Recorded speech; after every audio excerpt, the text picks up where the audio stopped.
जी कैफेट, आज के लेक्चर का आगाज करते हैं। लेक्चर नंबर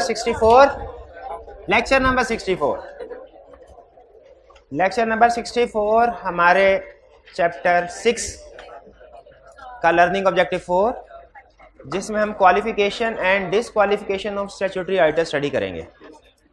और हमारे पूरे ऑडिट के जितने भी लेक्चर्स हैं, इनमें सबसे ज्यादा टेक्निकल लेक्चर है आज वाला। स्टार्ट में इसलिए बता रहा हूं ताकि एंड में आप ना ये ना कहें सर आप पहले बताते तो हम जाग के लेक्चर सुनते हैं। तो अगर आपने जागना है तो भी जाग जाए। इसमें एक लफ्ज से केस स्टडी चेंज हो जाए। लॉ है ना, आपको पता लॉ, आपको लॉ की ब्यूटी ये है, हमने इसे एज इट इज जैसे लिखा हुआ है वैसे ही अप्लाई करना होता है। और इसमें सम टाइम अल्फाज के एक लफ्ज से फर्क पड़ा होता है केस स्टडी के ऊपर। तो अटेंटिव होके सुनिएगा और जो जो कंसेप्ट जैसे जैसे मैं सिखाता जाऊं आपने वैसे वैसे ही सीखने हैं। इसमें जजमेंट अप्लाई नहीं करने। नॉर्मली आदमी में आपसे कहता ना खुद से सोचें यहाँ पे क्या करेंगे, इस सिचुएशन में क्या प्रोसीजर परफॉर्म करेंगे। इस लेक्चर में खास तौर पे मना कर रहा हूं खुद से नहीं सोचना लॉ में, क्योंकि आपको पता है जजमेंट अप्लाई नहीं करते हम। जो लॉ ने कहा है जैसा कहा है एज इट इज करते हैं।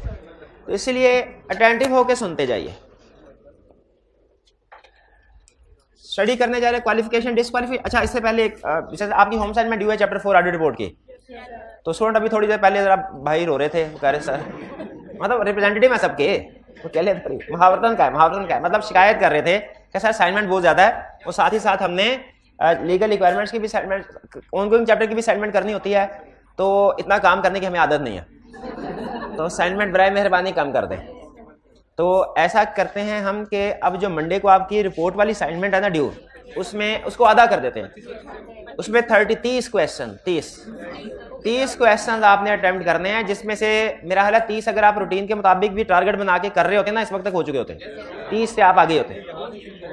30 क्वेश्चन होंगे आपके रिपोर्ट। और इसके अलावा जो लीगल रिक्वायरमेंट्स के ये असाइनमेंट है ये फिर लाजमी आपने करनी है, ठीक है। ये भी मैंने चेक करनी है, खास तौर पे वॉल्यूम 2 के क्वेश्चन, ठीक है। ये क्वेश्चन मैंने लाजमी चेक करने हैं।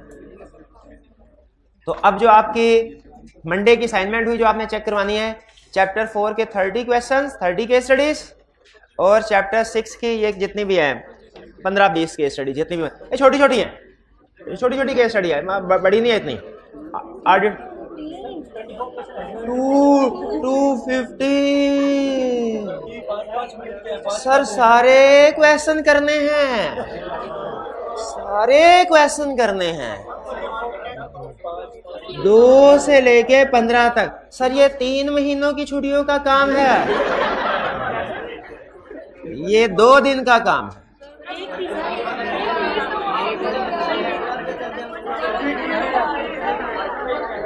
अच्छा, ऑडिट रिपोर्ट की केस स्टडी जो है ना, ऑडिट रिपोर्ट की केस स्टडी, उनका क्वेश्चन थोड़ा लेंथी होता है, आंसर थोड़ा लेंथी होता है केस स्टडी। ये लीगल रिक्वायरमेंट्स की केस स्टडी लेंथी नहीं होती, इतनी इनका सोल्यूशन इतना लेंथी नहीं होता। आप सिर्फ तादाद को नहीं देखें, ठीक है। हाँ, किसी सब्जेक्ट को देखना हो ना कितना मुश्किल है, उसके सिर्फ सफ़े नहीं गिनते, किसके सफ़े ज़्यादा तो ये ज़्यादा मुश्किल है, इस पर ज़्यादा टाइम लगेगा। उसमें कम्प्लेक्सिटी लेवल देखते हैं, कंसेप्ट कितने कम्प्लेक्स है, ठीक है, डिफिकल्टी लेवल भी देख। तो ये कोई नहीं, कर लेंगे आप, हिम्मत कीजिए। तो आपके उधर से रिपोर्ट में भी तो डिस्काउंटिंग फैक्टर लगाया 50% का। तो रिपोर्ट के आपने 30 क्वेश्चन हैं और लीगल रिक्वायरमेंट्स के ये क्वेश्चन।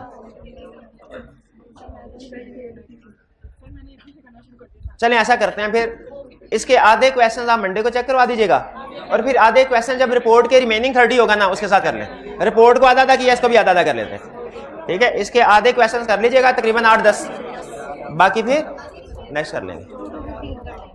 चलिए अब अटेंटिव हो जाइए, लेक्चर हम स्टार्ट करने लगे हैं। हमने इससे पहले ये स्टडी कर चुके हैं कि स्टैट्यूटरी ऑडिट किन कंपनीज के लिए रिक्वायर्ड है। हमने कहा हर कंपनीज के लिए रिक्वायर्ड है सिवाय उन कंपनीज के लिए जो प्राइवेट है और उनका पेड अप कैपिटल 1 मिलियन या उससे कम है। 1 मिलियन से कम वाली प्राइवेट कंपनीज का ऑडिट रिक्वायर्ड नहीं है। बाकी हर कंपनी चाहे लिस्टेड हो चाहे अनलिस्टेड, चाहे पब्लिक है चाहे प्राइवेट है, उन सब का ऑडिट रिक्वायर्ड है। ये बात क्लियर हो गई। तो बताइए पब्लिक कंपनी जिसका पेड अप कैपिटल 5 लाख है, स्टैट्यूटरी ऑडिट रिक्वायर्ड है?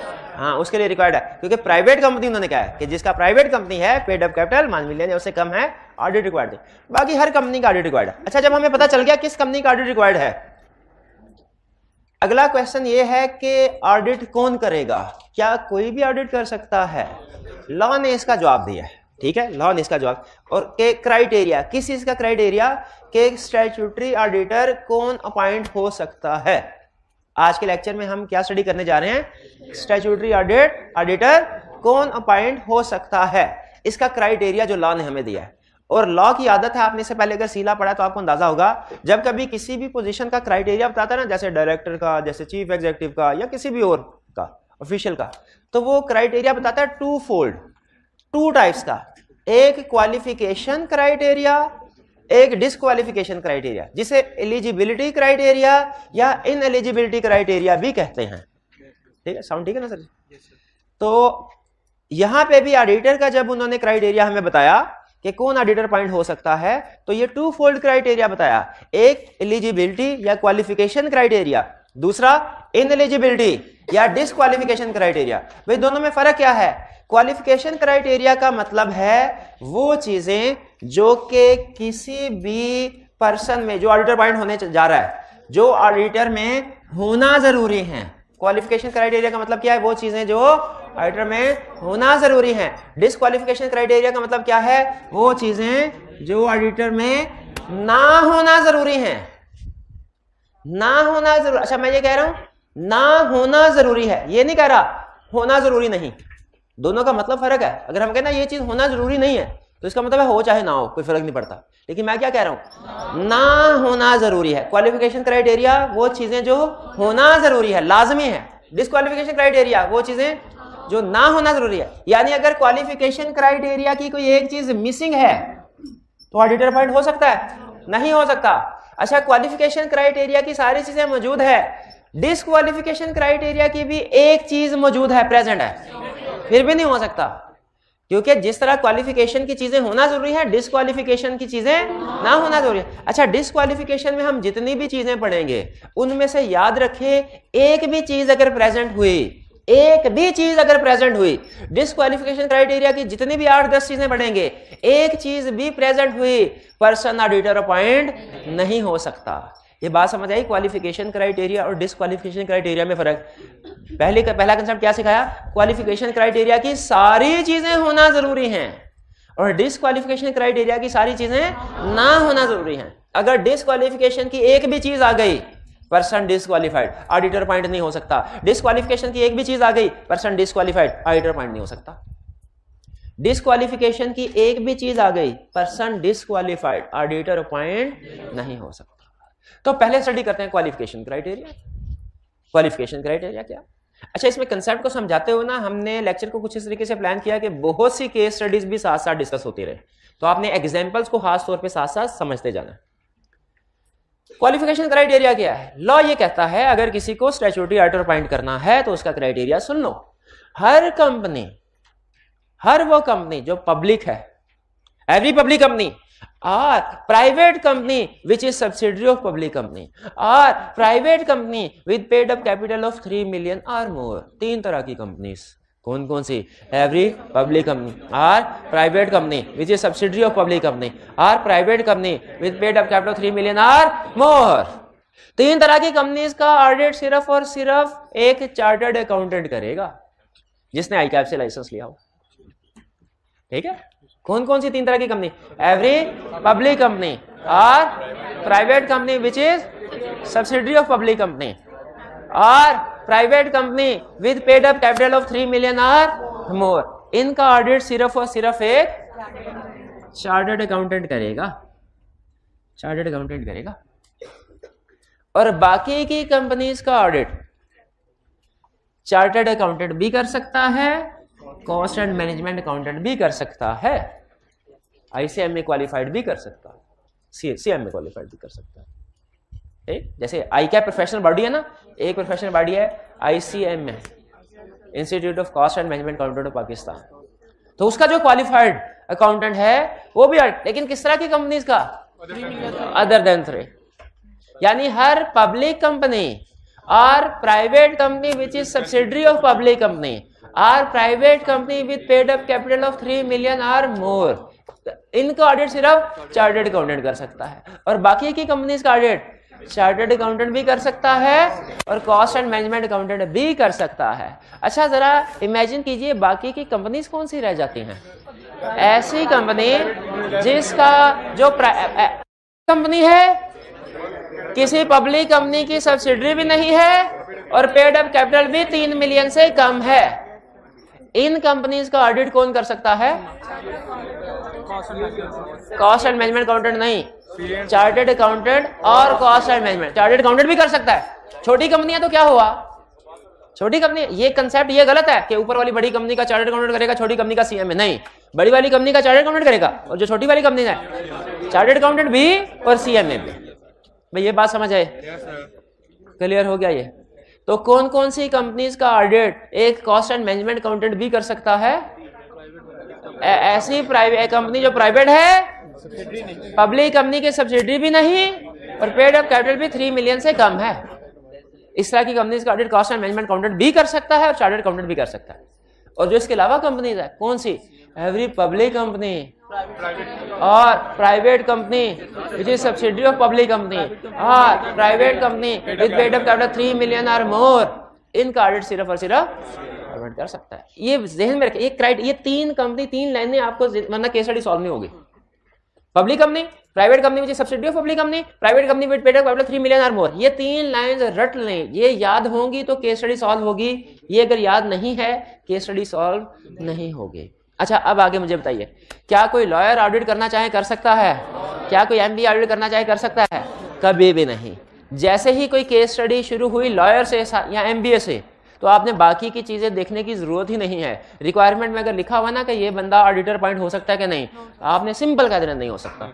लॉयर और एमबीए किसी सूरत ऑडिटर अपॉइंट नहीं हो सकते। क्वालिफिकेशन क्राइटेरिया समझ आ गया आपको?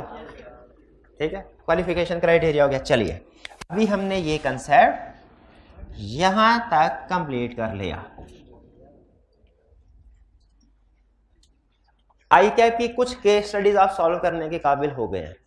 इतने कंसेप्ट में से भी आईकैप ने 4-5 केस स्टडी पूछी हुई है, लेकिन हम आगे चलते हैं, कंसेप्ट को आगे लेके चलते हैं। नेक्स्ट हम स्टडी करने जा रहे हैं डिस्क्वालिफिकेशन क्राइटेरिया।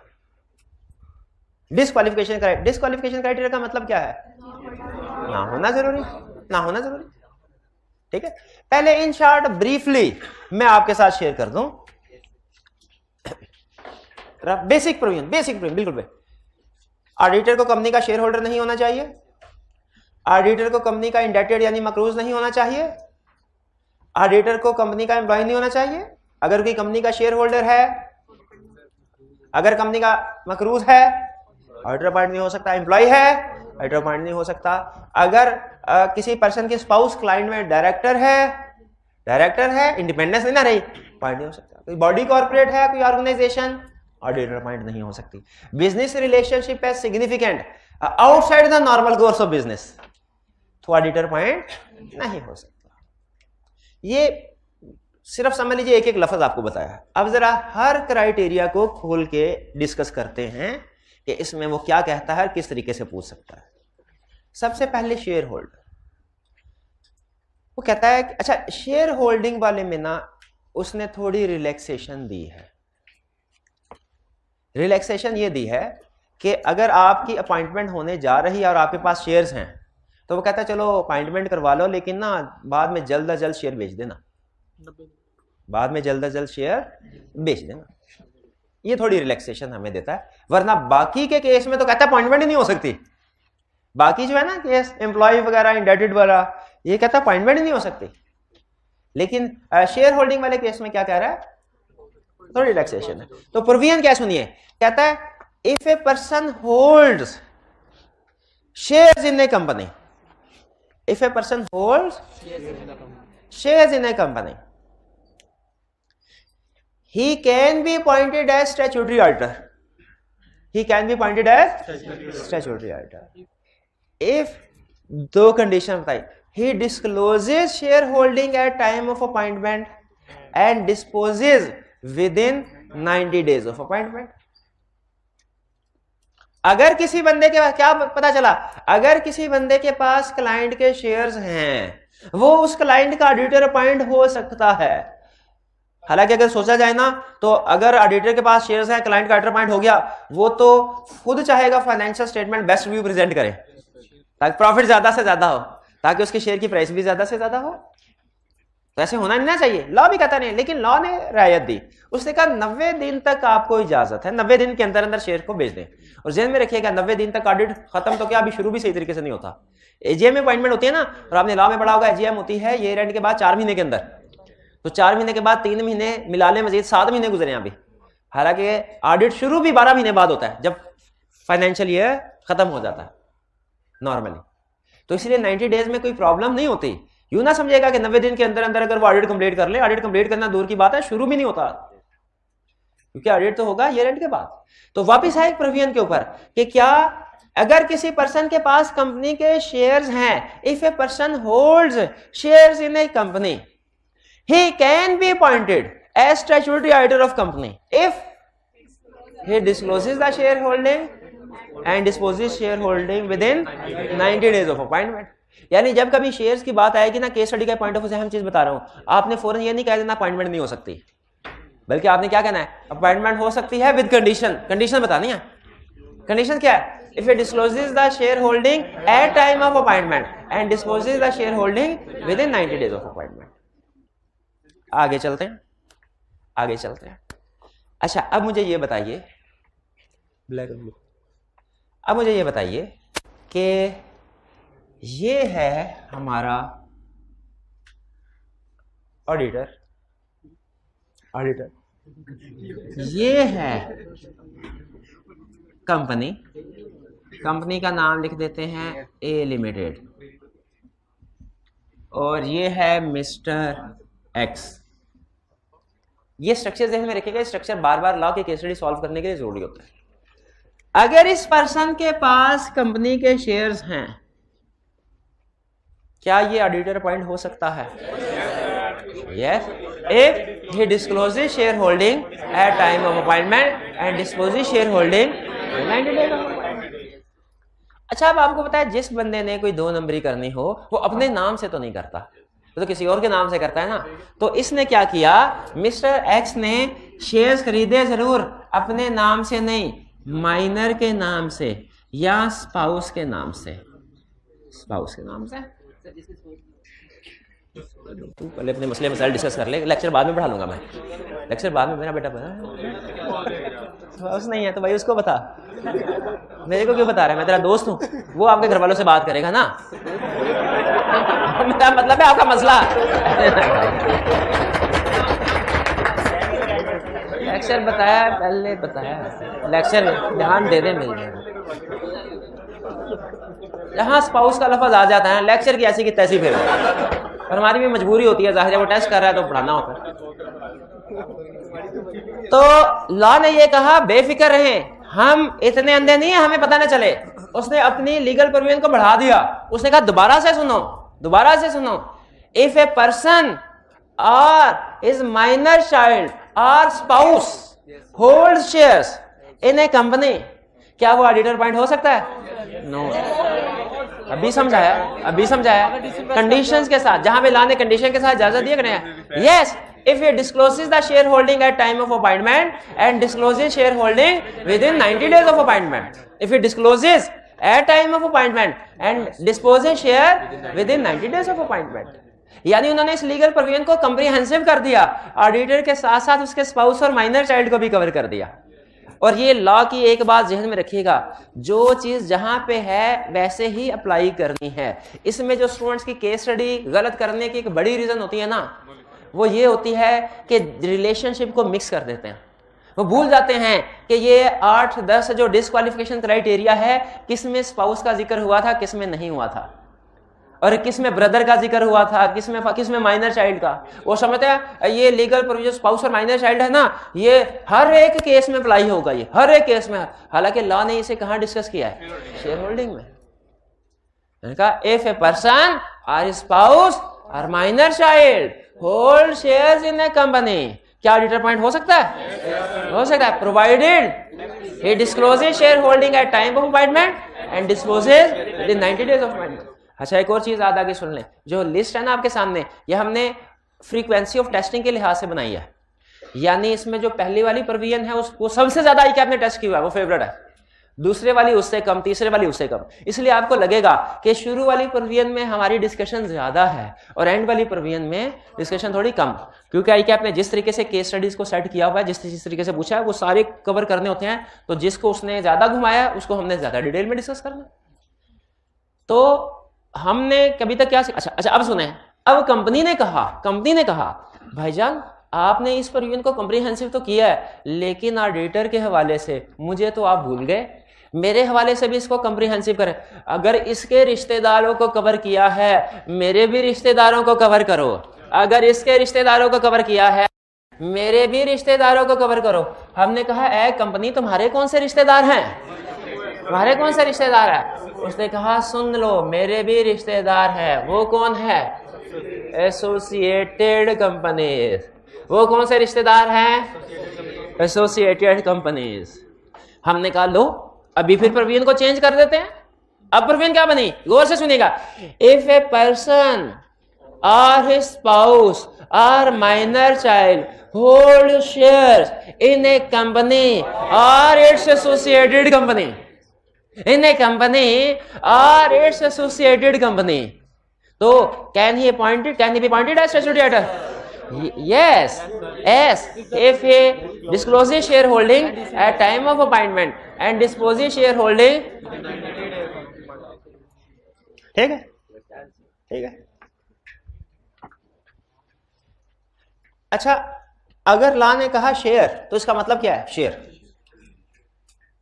नहीं, मैंने ये नहीं पता, मैं क्या, अगर लॉ ने कहा शेयर तो इसका मतलब क्या है? शेयर। अगर कोई स्पेसिफाई करना होता खास तौर पे बताता, तो जब कहता है ए शेयर तो इसका मतलब एनी शेयर, ये लॉ की इंटरप्रिटेशन है। आ शेयर का मतलब है एनी शेयर, स्मॉल हो, एक हो या 1 करोड़ हो, शेयर होता है। ऑर्डनरी हो के प्रेफरेंस हो, शेयर होता है, शेयर होता है।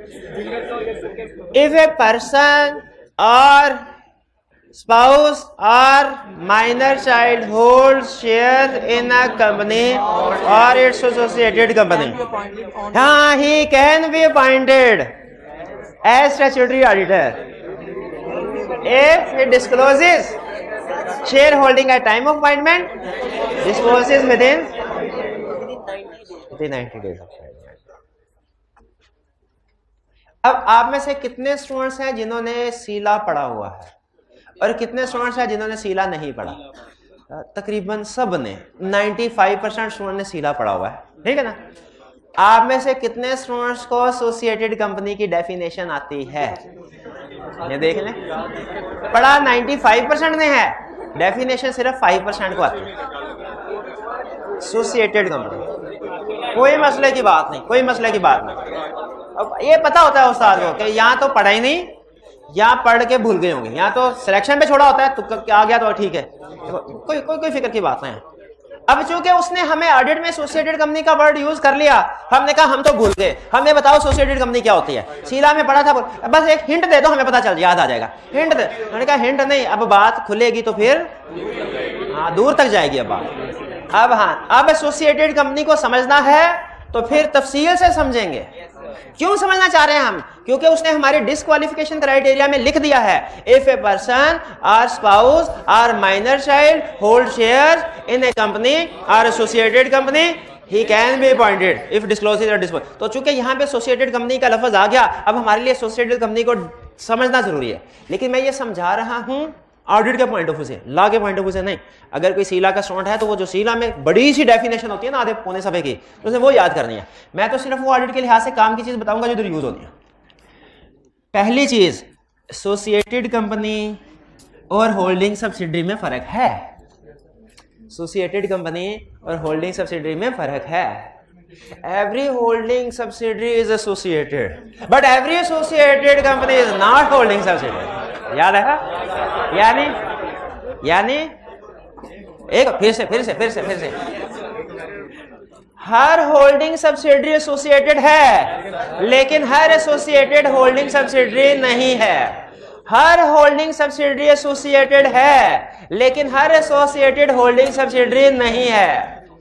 हर होल्डिंग सब्सिडरी एसोसिएटेड है, हर एसोसिएटेड होल्डिंग सब्सिडरी नहीं है। यहां से फिर ये सवाल जहन में आया, अच्छा अगर हर एसोसिएटेड होल्डिंग सब्सिडरी नहीं है तो फिर वो कौन सी एसोसिएटेड है जो होल्डिंग सब्सिडरी नहीं है, वो कैसे एसोसिएटेड बनती हैं? दो अल्फाज जहन में रखिए, दो अल्फाज जहन में रखिए। 20% shares common directorship, 20% shares common directorship. अगर एक पर्सन जो कि एक कंपनी में डायरेक्टर है वो दूसरी कंपनी में भी डायरेक्टर है, एसोसिएटेड। एक पर्सन एक कंपनी में 20% शेयर होल्डर है, दूसरी कंपनी में भी 20% शेयर होल्डर है, एसोसिएटेड। एक पर्सन एक कंपनी में डायरेक्टर है, दूसरी में 20% शेयर होल्डर है, एसोसिएटेड। एक में डायरेक्टर, दूसरे में 20% शेयर होल्डर, ये भी एसोसिएटेड। इधर डायरेक्टर उधर डायरेक्टर, एसोसिएटेड। इधर शेयर होल्डर 20% या उससे ज्यादा, उधर भी शेयर होल्डर 20% से ज्यादा, एसोसिएटेड। इधर डायरेक्टर उधर 20% शेयर होल्डर, एसोसिएटेड। इधर 20% शेयर होल्डर उधर डायरेक्टर, एसोसिएटेड। तो आपने याद रखना है कॉमन डायरेक्टरशिप और share holding at the rate of 20%।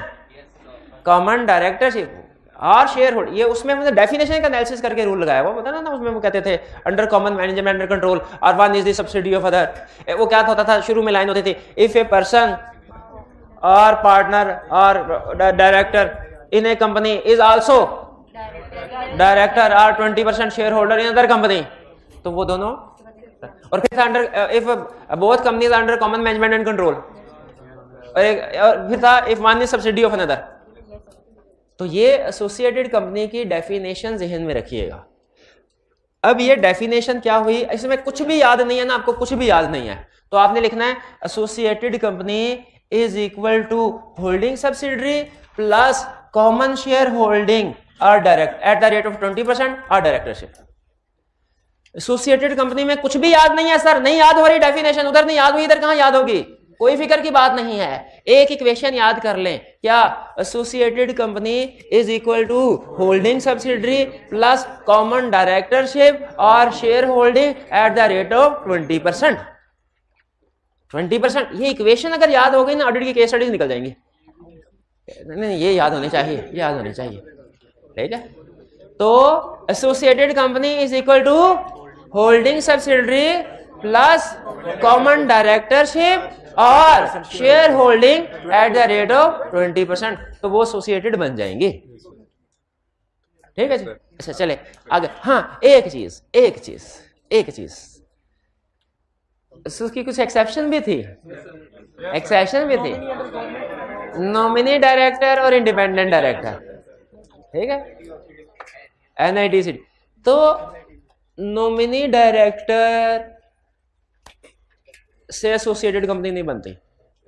अगर नॉमिनी डायरेक्टर है एसोसिएटेड कंपनी एसोसिएटेड नहीं बनती। एक्सेप्शन का मतलब यही है, अगर नॉमिनी डायरेक्टर है एसोसिएटेड कंपनी नहीं बनेगी। फिर से मुझे बताइए, अगर एक कंपनी में डायरेक्टर है दूसरी कंपनी में डायरेक्टर एसोसिएटेड, एक कंपनी में 20% या उससे ज्यादा का शेयर होल्डर, दूसरी कंपनी में 20% से ज्यादा का शेयर होल्डर, एक कंपनी में डायरेक्टर दूसरी कंपनी में 20% से ज्यादा का शेयर होल्डर, एक कंपनी में 20% से ज्यादा का शेयर होल्डर, दूसरी कंपनी में nominee director, not associated. Nominee director होने से कंपनी एसोसिएटेड नहीं बनेगी। भाई ये बात समझ आ गई आपको? चलिए आगे चलते हैं। अच्छा अब मुझे बताइए कंपनी एसोसिएटेड है कि नहीं? ए लिमिटेड ने बी लिमिटेड के 60% शेयर खरीदे। ए लिमिटेड ने बी लिमिटेड के 60% शेयर खरीदे।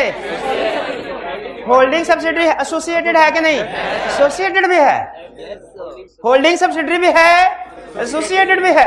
एक कंपनी ने दूसरी कंपनी के 30% शेयर खरीदे, होल्डिंग सब्सिडरी नहीं है, एसोसिएटेड है। एक कंपनी ने दूसरी कंपनी के 15% शेयर खरीदे, ना होल्डिंग सब्सिडरी ना एसोसिएट। भाई ये बात समझ आई आपको? ये अच्छा, इसका मतलब ये हुआ कि एग्जाम की जितनी भी केस स्टडीज हैं उनकी अगर हम समरी निकालें ना तो वो हमसे एसोसिएटेड का कंसेप्ट पूछ रहा है, लेकिन किस हद तक पूछ रहा है वो मैं आपके साथ शेयर कर रहा हूँ। वो कहता है स्टूडेंट को पता हो associated company is equal to holding subsidiary plus common directorship और शेयर।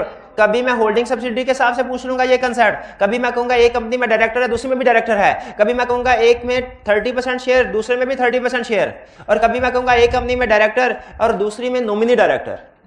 तो स्टूडेंट को इस सारे सिचुएशन का पता होना चाहिए कि आखिरी सिचुएशन में एसोसिएटेड कंपनी नहीं होगी, इसके अलावा बाकी हर सिचुएशन में एसोसिएटेड कंपनी होगी। ये समझ आ गया आपको? इसका मतलब ये है कि आप अब एसोसिएटेड कंपनी का कंसेप्ट समझ गए। आगे चलते हैं। में प्रोविजन क्या थे? अब सुन लें, अब प्रोविजन क्या बने?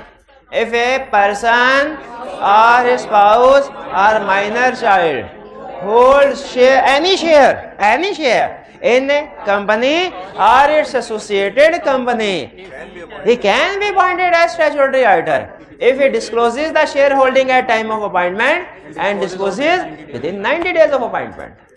इसमें associated company समझ आ गया? ठीक है, चलिए ठीक है। अच्छा अब सुनिए एक असूल आपको बता दूं।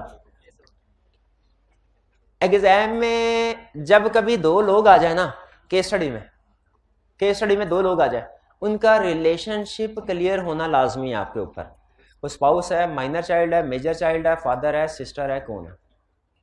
एग्जाम में एक केस स्टडी में दो कंपनीज, उनका रिलेशनशिप क्लियर होना आपके लिए जरूरी है।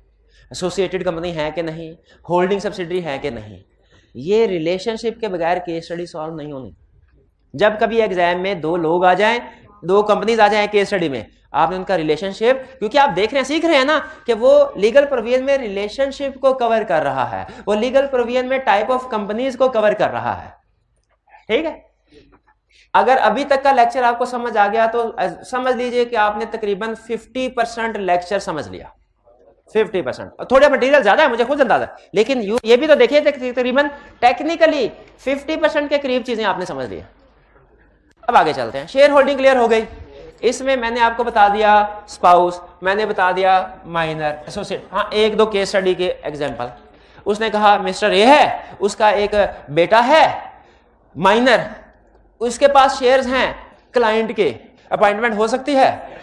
मिस्टर ए है, उसका बेटा है, उसके पास शेयर्स हैं क्लाइंट के, अपॉइंटमेंट हो सकती है कंडीशन के साथ, डिस्क्लोज करे डिस्पोज करे। अच्छा, कहता है मिस्टर ए है, उसका 20 साल का बेटा है, बिजनेस ग्रेजुएट है, उसके पास क्लाइंट के शेयर्स हैं, हो सकती है। कंडीशन, फर्क क्या आया? फर्क है, कंडीशन भी पूरी करने की जरूरत नहीं, कंडीशन भी पूरी करने की जरूरत नहीं। क्लियर? आगे चलें। उसने कहा एक केस स्टडी में कहा माइनर, आपने कहा कंडीशन। एक मिनट, रिवर्स करना था मुझे। मिस्टर ए, उसका माइनर सन, उसके पास क्लाइंट जिसका प्रपोज ऑडिट करने जा रहे हैं, उसके शेयर्स हैं, अपॉइंटमेंट हो सकती है अगर कंडीशन पूरी कर दे। अगला केस, मिस्टर ए, उसका बेटा मेजर, बिजनेस ग्रेजुएट, उसके पास, बेटे के पास क्लाइंट के शेयर्स हैं, अपॉइंटमेंट हो सकती है, हो सकती है। कंडीशंस भी पूरी करने की जरूरत नहीं, डिस्क्लोज डिस्पोज करने की भी जरूरत नहीं है, क्योंकि वो तो माइनर और स्पाउस के लिए डिस्क्लोज और डिस्पोज करने वाली कंडीशन, मेजर के लिए तो नहीं है।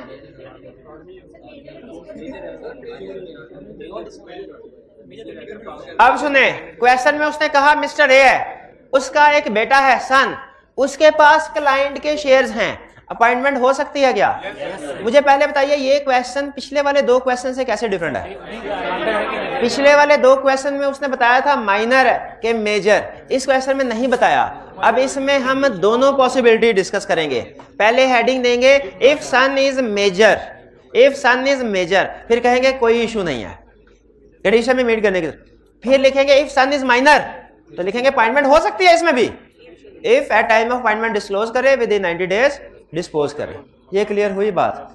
आगे सुने, उसने कहा सिस्टर के पास एसोसिएटेड कंपनी के शेयर्स हैं, अपॉइंटमेंट हो, कंडीशन पूरी करने की जरूरत, क्योंकि वो रिलेशनशिप में कवर ही नहीं होता। उसने कहा स्पाउस, इसके पास एसोसिएटेड कंपनी के शेयर्स हैं, या इसके पास क्लाइंट के शेयर्स हैं, स्पाउस के पास क्लाइंट के शेयर्स हैं, बताइए क्या होगा? अपॉइंटमेंट हो सकती है? बिल्कुल हो सकती है। If at time of appointment disclose करे और विद इन 90 डेज डिस्पोज कर दे।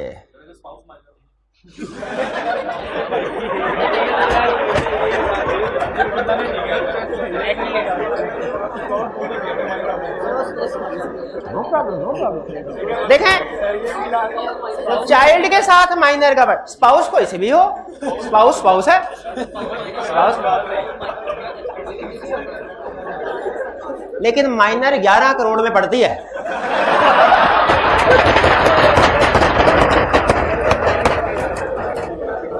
आगे चलो,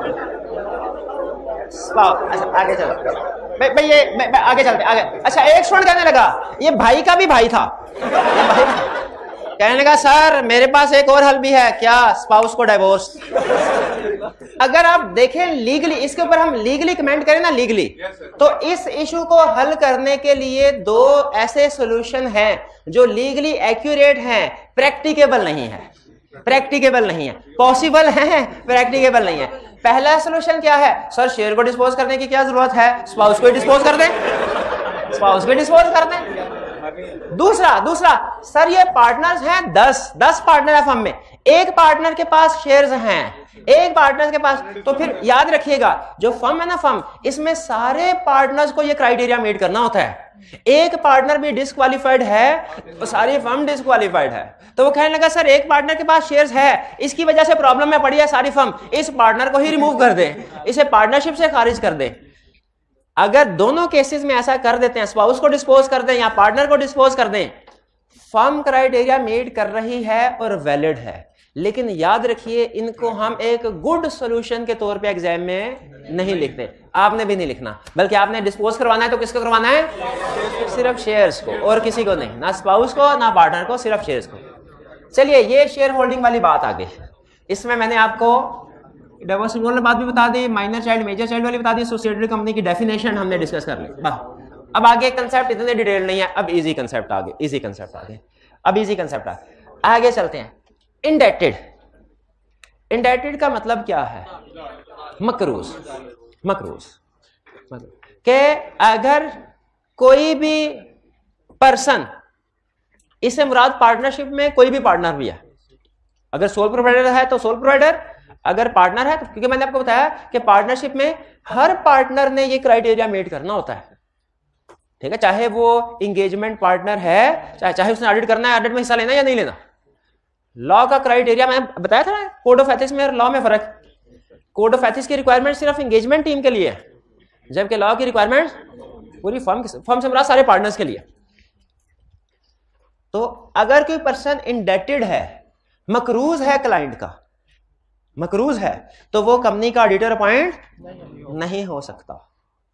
अगर कोई मकरूज है, कंपनी होना भी नहीं चाहिए, वो क्वालिफाइड ओपिनियन देने लगा कंपनी का कि लाओ मेरा लोन निकालो, वापस करो, तो उसे इंडिपेंडेंट होना चाहिए। तो लॉ ने कहा अगर कोई पर्सन इंडेटेड है वो कंपनी का ऑडिटर अपॉइंट नहीं हो सकता। अब फिर आगे लॉ ने एक्सप्लेन किया है इंडेटेड से क्या मुराद है। पहली चीज उसने कहा कि इंडेटेड से मुराद है other than ordinary course of business, वो इंडेटेड हो other than ordinary course of business. इसका मतलब क्या हुआ? इसका मतलब यह हुआ अगर आप बैंक से लोन लेते हैं तो आप इंडेटेड है कि नहीं? नहीं है। बैंक का तो ऑर्डिनरी कोर्स ऑफ बिजनेस है। अगर बैंक से आप ऑर्डिनरी कोर्स ऑफ बिजनेस में लोन देते हैं तो वो इंडेटेड नहीं है। यहां पे लिखा हुआ indebted other than ordinary course of business, ठीक है। लेकिन बहरहाल लॉ के फर्दर कमेंट्री में ये कहता है कि लोन लिया ठीक है, लेकिन हम ये भी देखेंगे लोन की टर्म्स एंड कंडीशन क्या है। लोन एक बाय नेचर ट्रांजैक्शन जो है ये ऑर्डिनरी कोर्स ऑफ बिजनेस की है। तो अगर केस स्टडी में हमें सिर्फ इतना कहना बैंक से लोन लिया है, हम कहेंगे ऑर्डिनरी कोर्स ऑफ बिजनेस की ट्रांजैक्शन है। लेकिन अगर मार्क्स ज्यादा होना तो हम आगे ये भी लिख सकते हैं कि हम इसकी टर्म्स एंड कंडीशन भी देखेंगे। टर्म्स एंड कंडीशन भी मार्केट होनी चाहिए। ये तो नहीं ना कि 1% रेट ऑफ इंटरेस्ट पे 500 साल के लिए लोन दे दिया, ऐसे थोड़ी होगा। ये ऑर्डिनरी कोर्स ऑफ बैंक से अलग लिए ordinary course of business transaction नहीं। लेकिन नॉर्मली जो बैंक की ट्रांजैक्शन, बैंक से लोन लिया जाए तो वो ऑर्डिनरी कोर्स ऑफ बिजनेस समझा जाता है। क्लियर? अच्छा, इंडेटेड नहीं होना चाहिए। इसमें अहम चीज ये है ऑडिटर को इंडेटेड नहीं होना चाहिए। कंपनी इंडेटेड हो सकती है, कंपनी इंडेटेड हो सकती है। यानी अगर कंपनी ने डिबेंचर्स इशू किए हों, डिबेंचर लॉ में पढ़ा होगा डेफिनेशन, टर्म फाइनेंस सर्टिफिकेट भी उसे कहते हैं, और भी कदू का नाम है उसके, ठीक है, टर्म फाइनेंस सर्टिफिकेट या डिबेंचर।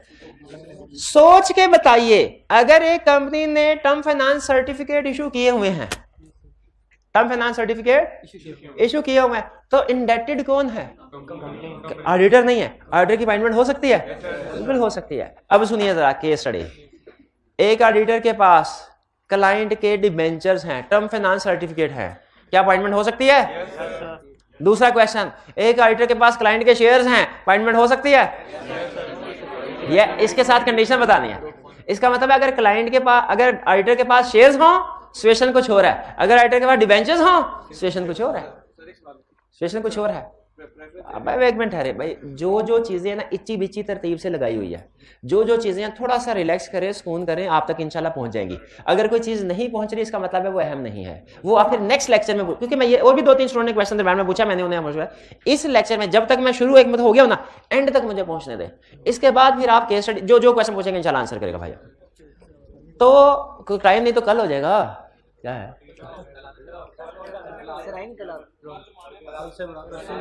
कल गया है स्पोर्ट्स, ऐसी की तैसी लेक्चर की स्पोर्ट्स की बातें करते हैं। स्पोर्ट्स की बात है, कौन कौन से स्पोर्ट्स है? मुझे पहले नहीं बताया, इतनी देर कर दी, और टाइम ज़ाया हो गया मेरा, 40 मिनट ज़ाया हो गए मेरे, और पहले बताते ऐसा ना करें, अच्छी अच्छी बातें छुपा के रखते हैं आप, ऐसे तो नहीं ना। अब तो स्पोर्ट्स की बातें होंगी।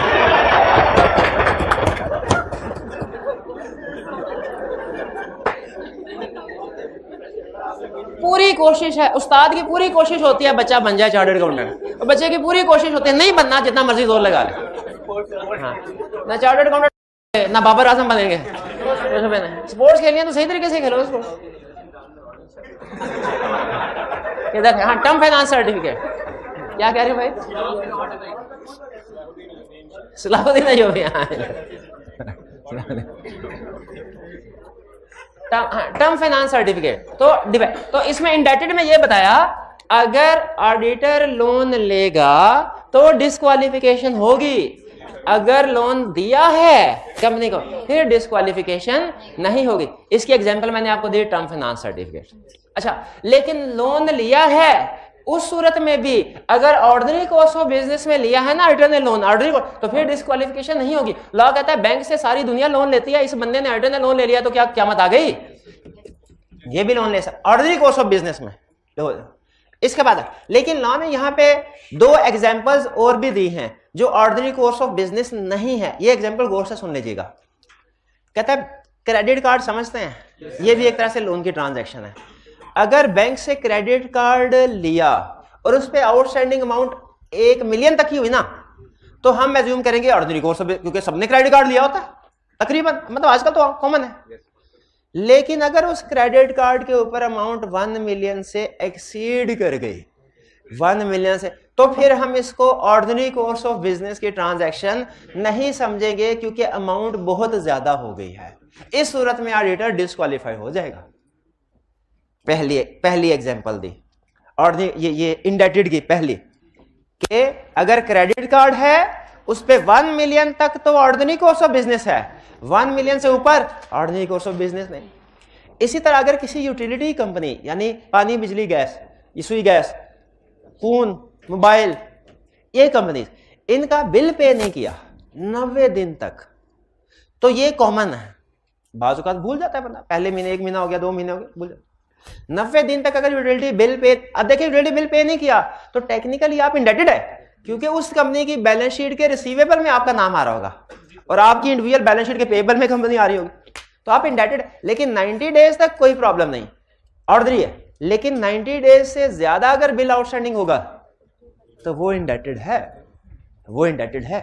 ये बात समझ आई? ठीक है, हम यूटिलिटी कंपनी का ऑडिट कर रहे होंगे, तो अगर उस यूटिलिटी कंपनी का बिल 90 दिन से ज्यादा पेंडिंग है तो वो इंडेटेड है, और अगर 90 दिन से कम है तो वो ऑर्डिनरी समझा जाता है। इंडेटेड तो उसमें भी है वैसे, लेकिन वो जैसे क्रेडिट कार्ड में 1 मिलियन से कम हो तो उसे ऑर्डिनरी समझा जाता है, कोई डिस्क्वालिफिकेशन नहीं, तो ये बात समझ आई? समझ आई तो फिर अगले सवाल का जवाब दीजिए। एक फर्म है, उसके 20 पार्टनर हैं, 20 30 भी हो सकते हैं, 40 भी हो सकते हैं। 20 पार्टनर है, हर पार्टनर के पास एक एक क्रेडिट कार्ड है, हर पार्टनर के पास एक एक क्रेडिट कार्ड है। फैसल बैंक का एक एक क्रेडिट कार्ड है, हर क्रेडिट कार्ड पे आउटस्टैंडिंग अमाउंट 9,99,999 रुपए है। क्या अपॉइंटमेंट हो सकती है? हो सकती है, एक कार्ड के ऊपर इंडिविजुअल लिमिट लगाने, एग्रीगेट नहीं। और अगर 20 पार्टनर है, 19 के पास कोई क्रेडिट कार्ड नहीं है, एक पार्टनर के पास क्रेडिट कार्ड है जिस पे आउटस्टैंडिंग अमाउंट 11 लाख हो गई, तो ये फर्म अब कंसेप्ट से कंसेप्ट निकलता है। अब एक दो तीन सवाल ज़हन में आ जाते हैं, लेकिन मैं कहता हूं पता नहीं आप कंफ्यूज ही ना हो जाए।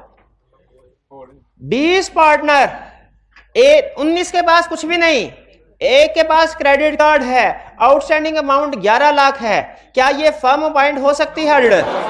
पक्की बात है, नहीं हो सकती, क्योंकि एक डिस्क्वालिफाइड पार्टनर सारी फर्म को डिस्क्वालिफाइड कर देता है। एक डिस्क्वालिफाइड पार्टनर सारी फर्म को डिस्क्वालिफाइड कर दे, अपॉइंटमेंट नहीं हो सकती। अच्छा, अब इनमें से एक पार्टनर ऐसा है, क्रेडिट कार्ड वाला नहीं, कोई दूसरा पार्टनर नंबर 16, जो कि शाम में अपनी अलहदा से प्रैक्टिस भी करता है। क्या मतलब? चार्टर्ड अकाउंटेंसी की अलहदा से प्रैक्टिस करता है। क्या वो अलहदा इंडिविजुअल कैपेसिटी में ऑडिटर पॉइंट हो सकता है? इंडिविजुअल कैपेसिटी में ऑडिटर पॉइंट हो सकता है? यस, क्योंकि वो इंडिपेंडेंट है, वो इंडिपेंडेंट है। चले बहरहाल ये नहीं समझे, एग्जाम्पल गोली मारे सिंपल 1 मिलियन वाली एग्जाम्पल, तो एक पार्टनर भी डिस्क्वालिफाइड, सारी फर्म डिस्क्वालिफाइड। आगे चलते हैं। अच्छा, 20 पार्टनर हैं, 19 के पास कुछ भी नहीं, एक के पास क्रेडिट कार्ड है, उसके फैसल बैंक का, उसके ऊपर आउटस्टैंडिंग अमाउंट है 11 लाख। क्या वो मिजान बैंक ऑडिट कर सकता है? क्या ये फर्म मिजान बैंक ऑडिट कर? यस। इसका मतलब ये है जिस कंपनी क्लाइंट के लिए डिस्क्वालिफाइड है उसी के लिए है, बाकी के लिए नहीं, बाकी के लिए नहीं। क्लियर? अब फिर बताइए, एक फर्म के 15 पार्टनर हैं, एक पार्टनर की स्पाउस के पास मिजान बैंक का क्रेडिट कार्ड है, उसके ऊपर आउटस्टैंडिंग अमाउंट 50 करोड़ है। क्या मिजान बैंक के स्टैट्यूटरी ऑडिटर पॉइंट हो सकते हैं? हो सकते हैं, इसलिए कि इंडेटेड में मैंने आपको स्पाउस कवर नहीं करवाया। इंडेटेड सिर्फ और सिर्फ पार्टनर के लिए है। शेयर होल्डिंग वाली में माइनर, चाइल्ड और स्पाउस भी कवर होते हैं, इंडेटेड में चाइल्ड और स्पाउस कवर नहीं होते। बे क्लियर हो ये बात?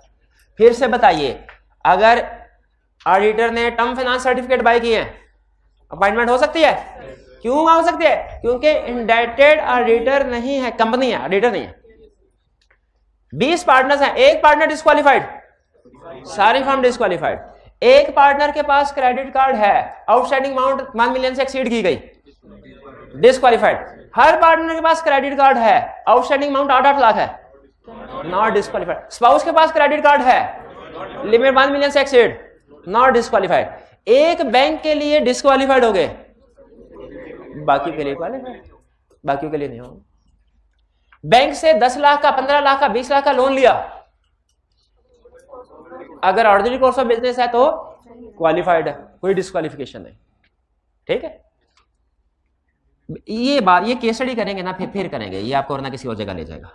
यूटिलिटी बिल वाली मैंने आपको बात समझा दी है ना, यूटिलिटी बिल। हाँ, उसमें यूटिलिटी बिल का कितनी अमाउंट थी? हाँ सॉरी, यूटिलिटी बिल में अमाउंट नहीं, डेज थे। और क्रेडिट कार्ड में कितने डेज थे?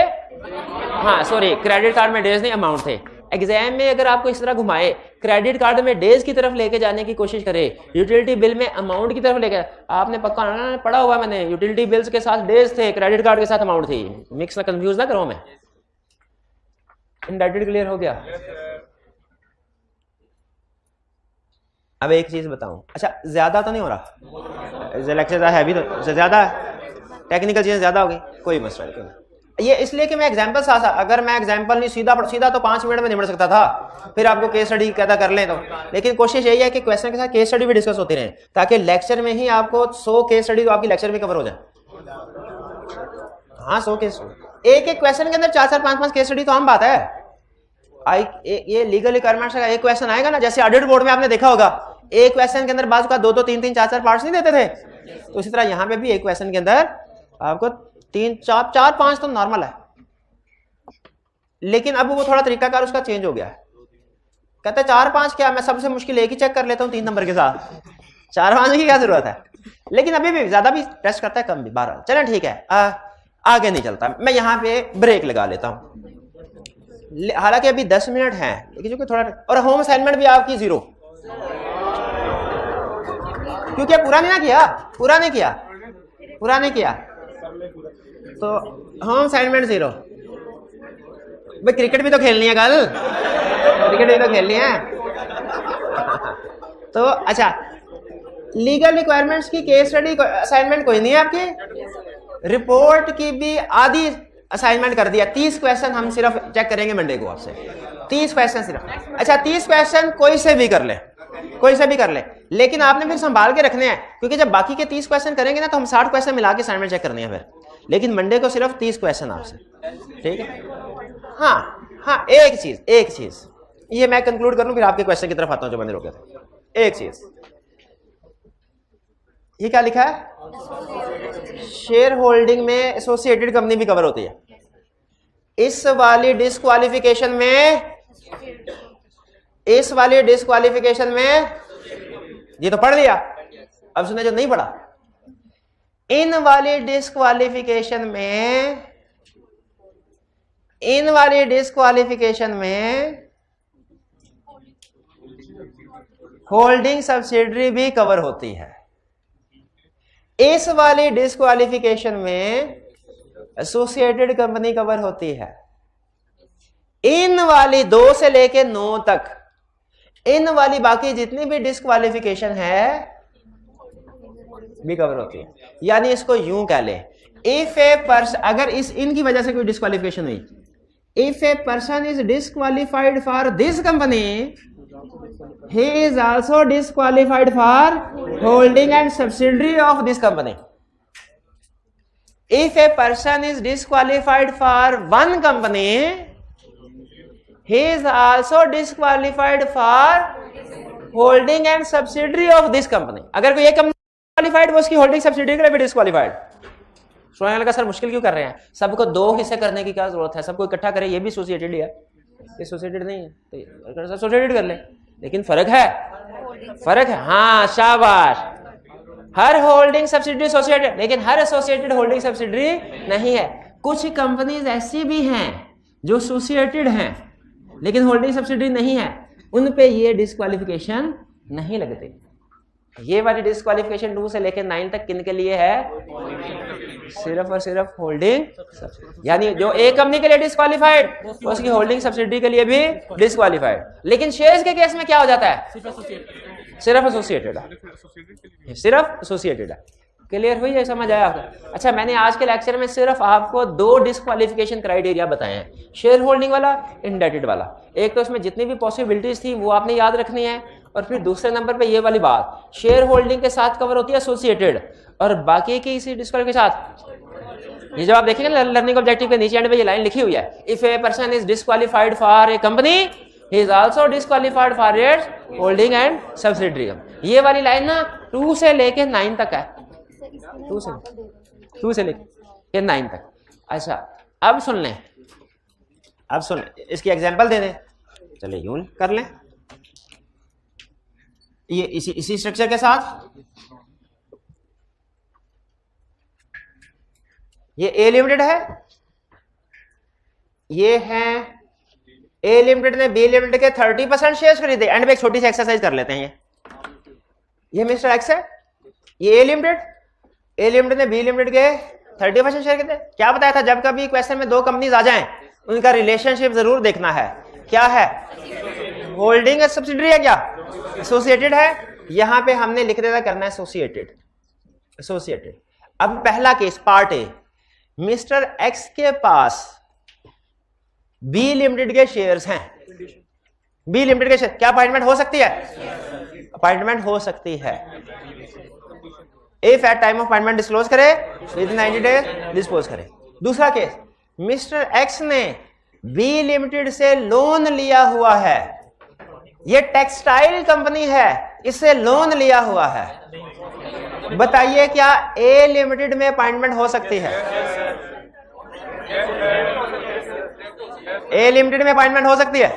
देखिए मिस्टर एक्स ने बी लिमिटेड से लोन लिया ना, टेक्सटाइल कंपनी है, बैंक तो नहीं है, ये ऑर्डिनरी कोर्स ऑफ बिजनेस नहीं है। मिस्टर एक्स बी लिमिटेड के लिए डिस्क्वालीफाइड, और जब बी लिमिटेड के डिस्क्वालीफाइड तो इसकी होल्डिंग सब्सिडरी के लिए भी डिस्क्वालीफाइड। क्या ये ए लिमिटेड इसकी होल्डिंग सब्सिडरी है? तो फिर इसका मतलब है मिस्टर एक्स ए लिमिटेड के लिए क्वालिफाइड अपॉइंटमेंट हो सकती है। अगर ए लिमिटेड ने बी लिमिटेड के 30% शेयर खरीदे तो ये सब्सिडरी नहीं होगी? नहीं, अभी 50% से ज्यादा पे सब्सिडरी बनती है, 20% या ज्यादा पे एसोसिएट बनती है, 20% या ज्यादा पे एसोसिएट बनती है, 50% से ज्यादा पे सब्सिडरी बनती है। क्लियर? अब दोबारा यही केस स्टडी सॉल्व करें, सिर्फ एक फिगर चेंज कर रहा हूं, 30% नहीं, ए लिमिटेड ने बी के 60% शेयर्स बाय किए। मिस्टर एक्स ने बी लिमिटेड से लोन लिया हुआ है, टेक्सटाइल कंपनी से लोन लिया हुआ है। मिस्टर एक्स क्या अपॉइंटमेंट मिस्टर एक्स की ए लिमिटेड में हो सकती है? नहीं हो सकती। क्यों नहीं हो सकती? क्योंकि मिस्टर एक्स ने बी लिमिटेड से लोन लिया हुआ, इंडेटेड है, तो इसके लिए डिस्क्वालीफाइड। जो इसके लिए डिस्क्वालीफाइड, सब्सिडी के लिए भी डिस्क्वालीफाइड, तो ए लिमिटेड के लिए भी डिस्क्वालीफाइड। भाई बात समझ आती है? ये चलिए बैंक वाला पॉइंट दोबारा सुन लीजिए। अब आपके क्वेश्चन अगर मन में पूछ लें, पहला इन्होंने बैंक वाला पॉइंट पूछा, अगर हमने किसी क्लाइंट से लोन लिया हो तो हम डिस्क्वालीफाइड हैं, लेकिन अगर ऑर्डिनरी कोर्स ऑफ बिजनेस का लोन है तो डिस्क्वालीफाइड नहीं। मतलब अगर बैंक से लोन लिया है तो आप डिस्क्वालीफाइड नहीं है, अगर बैंक के अलावा किसी और से लोन लिया है तो डिस्क्वालीफाइड है। सिंपल बैंक वाला ये पॉइंट। इंडेटेड में पूछा था ना बैंक वाला पॉइंट, ये क्या क्रेडिट कार्ड वाला पूछा था, ये वाला पूछा था। हाँ, तो हम अगर और क्वेश्चन जी,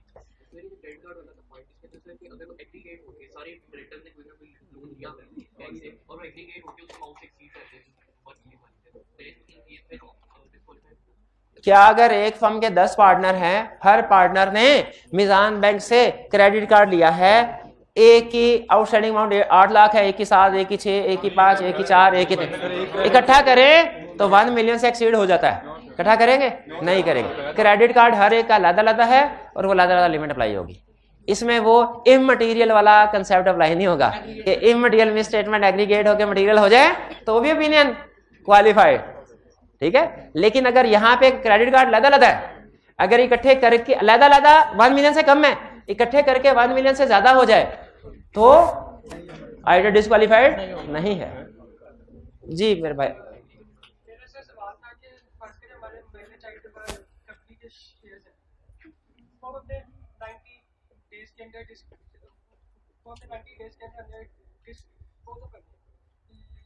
अगर वो 90 डेज की लिमिट में माइनस तो फिर तो डिस्पोज करनी होती है, फिर तो डिस्पोज करनी होती है। 90 डेज में माइनस है,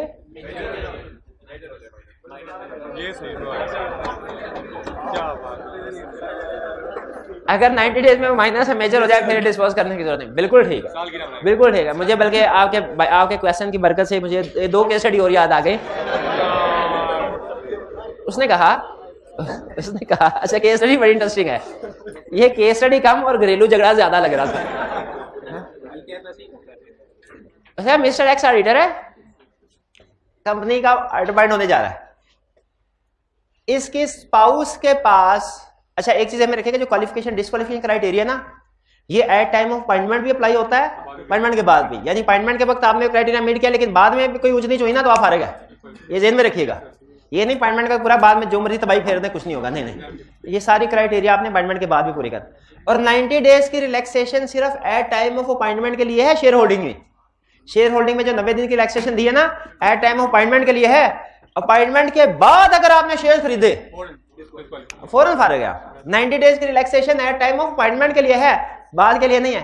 केस स्टडी में हुआ क्या, उसने कहा ऑडिटर की सिस्टर है, उसके पास शेयर्स है at time of mister X की सिस्टर के पास शेयर्स हैं एट टाइम ऑफ अपॉइंटमेंट, और मिस्टर एक्स ने ए लिमिटेड में ऑडिटर अपॉइंट होने जा रहे हैं, डिस्क्लोज कर दिया। विद इन 90 डेज सिस्टर ने शेयर बेच दिए, एक्स की वाइफ को ट्रांसफर कर दिए, डिस्पोज कर दिए, बताइए डिस्क्वालीफाई हो गया। हालांकि ना करते डिस्पोज तो वो ज्यादा बेहतर था, वो ज्यादा बेहतर था। यहां पे डिस्पोज करके भला नहीं किया बल्कि उसको डिस्क्वालीफाई किया, डिस्क्वालीफाइड। ठीक है, तो बाद में भी हमने सेशन ही रखा है 90 दिन के अंदर अगर तो डिस्पोज हुई वो जो शेयर डिस्पोज हुए वो डिस्पोज स्पाउस और माइनर चाइल्ड के दरमियान में ही डिस्पोज होते रहे। एक्स के पास शेयर थे, विद इन 90 डेज स्पाउस को कर दिए, बेच दिए, ट्रांसफर कर दिए, अभी भी वही सिचुएशन है, अभी भी 90 दिन के बाद डिस्क्वालीफाइड हो जाएगा।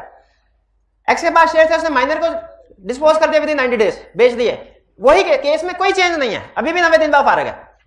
लेकिन विद इन 90 डेज स्पाउस के पास शेयर थे, इसने अपने फादर को बेच दिए, तो वैलिड डिस्पोजल है। यानी इन शॉर्ट अगर डिस्पोजल इन्हीं लोगों के दरमियान में है तो कोई फर्क नहीं पड़ता, 90 डेज में फिर वो डिस्क्वालीफाई हो जाएंगे।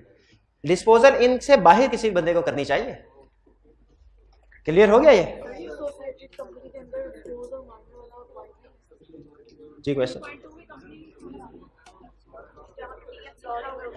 कोई भी कंपनी है, मैं ये बताना चाह रहा था यहाँ पे इंडेटेड में कि कंपनी अगर इंडेटेड है ना कंपनी, फिर इसे फर्क नहीं पड़ता जिसका वो ऑडिट करने जा रहा है, जिसका वो अगर उसके टर्म फाइनेंस सर्टिफिकेट है तो कोई फर्क नहीं पड़ता। ठीक, हाँ जी बिल्कुल क्लाइंट हो जाएगा। तो जिसका ऑडिट करने जा गया वो क्लाइंट हो गया। अगर क्लाइंट के टर्म फाइनेंस सर्टिफिकेट खरीद लिए जाते हैं इनमें कोई प्रॉब्लम नहीं है। अगर क्लाइंट के टर्म फाइनेंस सर्टिफिकेट खरीदे जाएं, इन पे ना शेयर्स वाली प्रोविजन लगती है ना इंडेटेडनेस वाली लगती है। शेयर्स वाली क्यों नहीं लगती? क्योंकि टर्म फाइनेंस सर्टिफिकेट शेयर है ही नहीं। इंडेटेड वाली क्यों नहीं लगती? क्योंकि टर्म फाइनेंस सर्टिफिकेट खरीदने से ऑडिटर इंडेटेड नहीं होता, वो कंपनी होती है। नॉट फॉर प्रॉफिट ऑर्गेनाइजेशन, वो कंपनी नहीं है, उसका स्टैट्यूटरी ऑडिट रिक्वायर्ड ही नहीं होता। ऑर्डिनरी कोर्स ऑफ बिजनेस में बैंक कोई भी हो सकता है, लेकिन ये ध्यान में रखिएगा अगर हम किसी भी बैंक से, कोई भी बैंक का नाम बोल रहे हैं, यूबीएल से लोन लेते हैं अगर हम, तो वो ऑर्डिनरी कोर्स ऑफ बिजनेस है। हर बैंक का ऑर्डिनरी कोर्स ऑफ बिजनेस होता है लोन देना। लेकिन अगर उसने लोन हमें टर्म्स एंड कंडीशन से हटके दिया फिर वो ऑर्डिनरी, फिर हम डिस्क्वालीफाइड हुए। लेकिन हम डिस्क्वालीफाइड सिर्फ उस बैंक के लिए हुए, यूबीएल के लिए। एमसीबी का ऑडिट कर सकते हैं, हाँ टर्म्स एंड कंडीशन भी देखनी चाहिए ना। लेकिन केस स्टडी में अगर वो बैंक की बात करता है आप एज्यूम कर सकते हैं अगर उसने खुद से नहीं कुछ कहा हुआ कि वो ऑर्डिनरी है।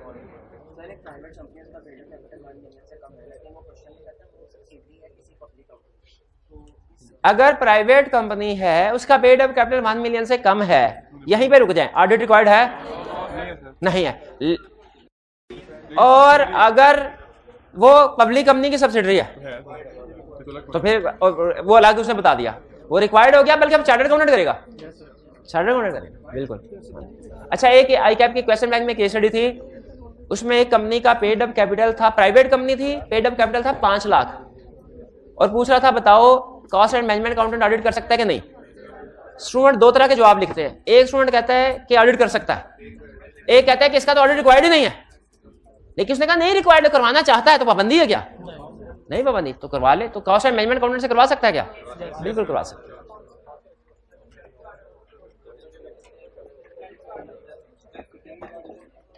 वो भी तो ऑर्डिनरी कॉस्ट ऑफ बिजनेस, हाँ बिल्कुल। उन्होंने बड़ा अच्छा सवाल उठाया। उन्होंने कहा जी क्रेडिट कार्ड है, ये भी तो बैंक इशू करता है, ये भी तो ऑर्डिनरी कॉस्ट ऑफ बिजनेस है। एक तरफ आप कहते हैं बैंक से 50 लाख का लोन ले लिया, वो ऑर्डिनरी कॉस्ट ऑफ बिजनेस है, उस केस स्टडी में हमने कह दिया कि ऑडिटर क्वालिफाइड है, और दूसरी तरफ क्रेडिट कार्ड में आपने कह दिया कि 11 लाख भी हो गया तो डिस्क्वालिफाइड है। तो ये तजाद नहीं, ये भाईजान लॉ ने कह दिया क्रेडिट कार्ड 1 मिलियन से एक्सीड करेगा तो डिस्क्वालिफाइड, हमने कहा जी डिस्क्वालिफाइड। लॉ ने कहा बैंक से लोन लिया तो ऑर्डिनरी कॉस्ट ऑफ बिजनेस है, नो डिस्क्वालिफिकेशन, हमने कहा नो डिस्क्वालिफिकेशन। लॉ ने कहा 5,500 का बिजली का बिल 4 महीने हो गए पे नहीं किया तो डिस्क्वालिफाइड, हमने कहा डिस्क्वालिफाइड। ठीक है, लॉ जैसा है वैसे अप्लाई करेंगे, और भी वैसा। चलिए, अच्छा ये आप कोशिश कीजिएगा, कोशिश कीजिए कि ये जो लर्निंग ऑब्जेक्टिव 4 है ना, इसको रीड कर रहे हैं सारे का सारा, सारे का सारा। इसमें कुछ चीजें आपको समझ नहीं आएंगी, लेकिन जो पढ़ ली है ना वो रिवाइज हो जाएंगी। जो पढ़ ली है वो रिवाइज। तो आपने नेक्स्ट लेक्चर में ये लाजमी पढ़ के आना है, पढ़ के आएंगे जी। चलिए आज का लेक्चर यहाँ पे ख़त्म करते हैं हम। अल्लाह हाफिज़।